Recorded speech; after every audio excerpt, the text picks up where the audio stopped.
So I'm Tiffany daSilva, and I am the conversion rate optimizer at Shopify.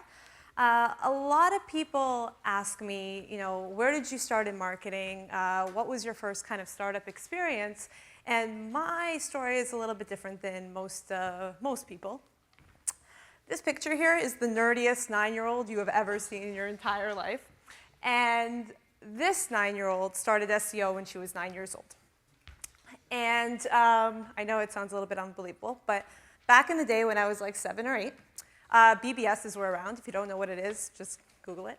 And I started seeing this thing of the internet, and they were giving out like free trials for AOL, CompuServe, Netscape, and I kept begging my parents, like, I have to know what this internet thing is. Just let me use it, let me use it, let me use it. So I go through every single free trial, and finally my parents just give up on me, and they're like, okay, we're going to give you the internet. So I really wanted to hold on to this thing. So I'm like, okay, first I started reading everything I could, and then I got a little bored. So I decided to create a website. And I created the website, and I got a little bored with that too, but then something kind of weird happened by accident. I was looking up the website on a search engine, and I found it. And that little moment kind of changed my life. And when I started kind of looking at, okay, what was the reason why that I found my own website on Yahoo at the time, I started kind of going through these little stages and kind of learning about SEO without knowing it was SEO until like 10 years later. And I started going nuts with it. So like if you went on in 1992 on Yahoo and looked up coolest girl ever, most awesome girl, awesome, cool, wicked, great, I was in New Hampshire at the time, you would find like my website. I couldn't stop. I was addicted. But again, this seems to happen often. I got bored. And then I decided, okay, I'm going to create my own lemonade stand of sorts for a 9-year-old. So I did what every kind of 9-year-old does and created an affiliate marketing website. And so I create this affiliate marketing website. I sign up for ClickBank or whatever it was at the time.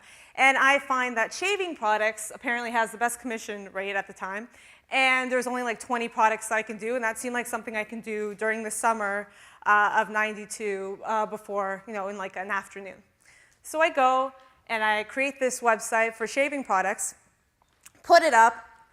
At this point, you kind of figure that I'd probably get bored because no one would show up. But this crazy thing happened, and people started coming in. And like, not just a little bit, I started getting sales instantly. And so I kind of freaked out. And I wanted to know why. So I start messaging people like right off the bat and start being like, why did you buy from me? And so they started kind of telling me, and I started realizing that instead of women buying the site, because it was a very pink site, I was a 9-year-old girl, it was men that were actually buying my site. And the more I asked them, like, why are you buying shaving products?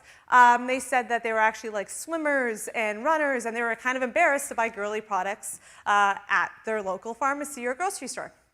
So there you go. My now women's shaving site has now turned into a men's shaving site because I started to kind of tweak it a little bit and change the colors and do what little HTML things I could do at the time. And I can't tell you, my HTML skills have not improved since. And called it a day. And at the end of the summer, I realized that 5th grade was going to be super hard. So I decided that I was going to quit. And I never even cashed a check. It was kind of one of those things that I was 9. I don't exactly know how to do those things. So I kind of ripped them up, called it a day, and that was it. That was the end of my summer. I went to 5th grade. So 3 years later, I'm sitting in 8th grade, thinking about my days as an entrepreneur and how that was such a wonderful life back then. And I start kind of going through in my head, like, why did this happen? Like, why did this kind of unique experience happen to me? And lucky for me, puberty hit. And I started thinking about the name of my site, which I found really neat that we actually talked about this. False positive.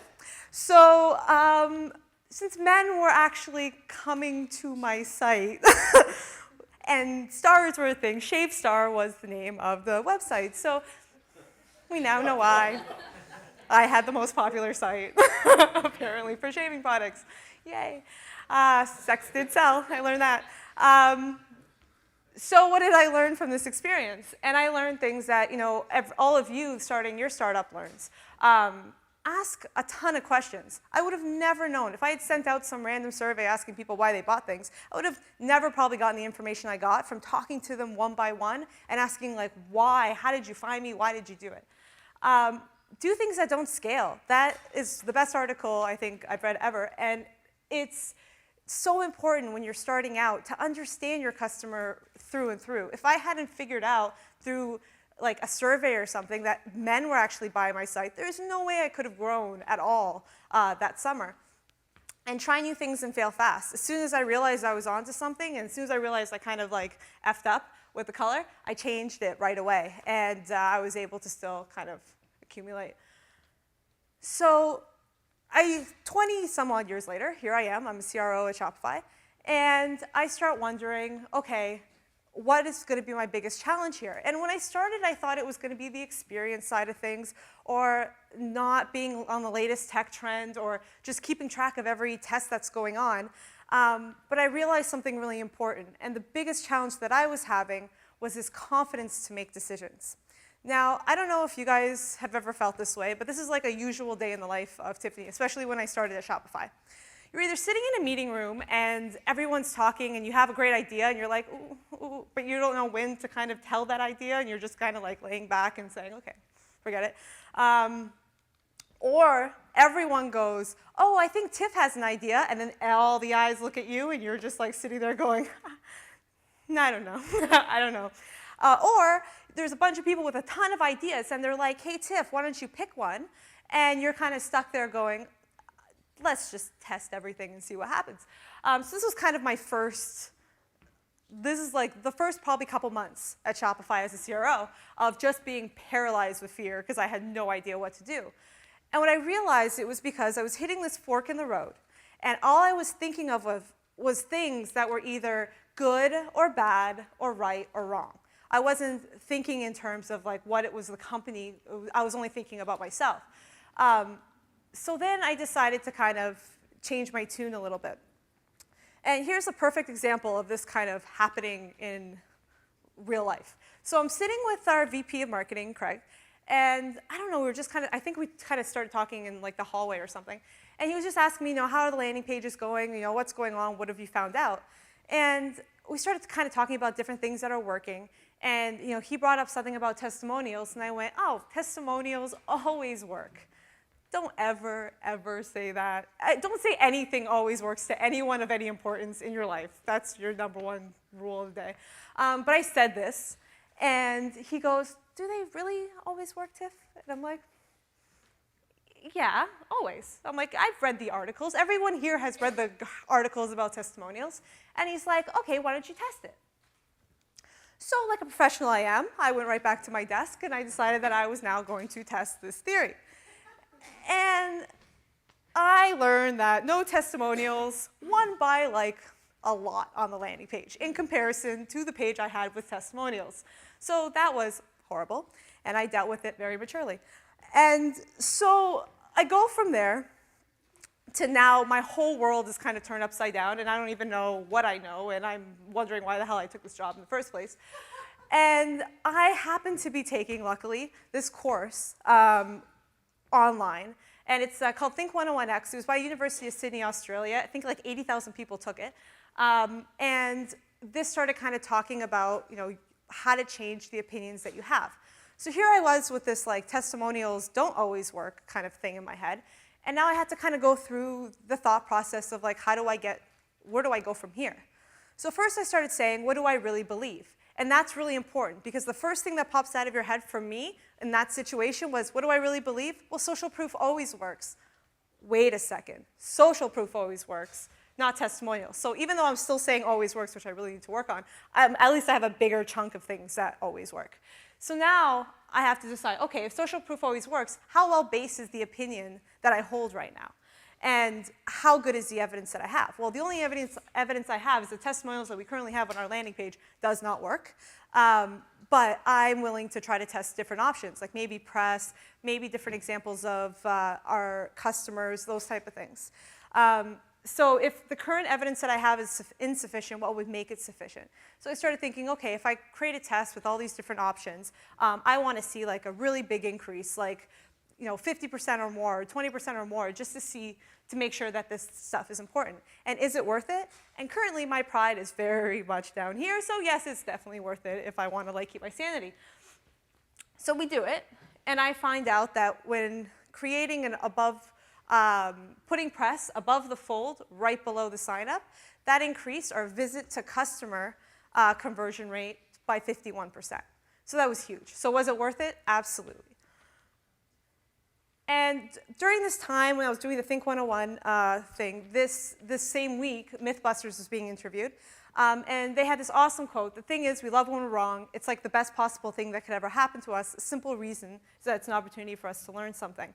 And I cannot stress this enough. We need to fail in order to learn. If I had won that testimonial test, I would have never gone down this social proof train that I went down.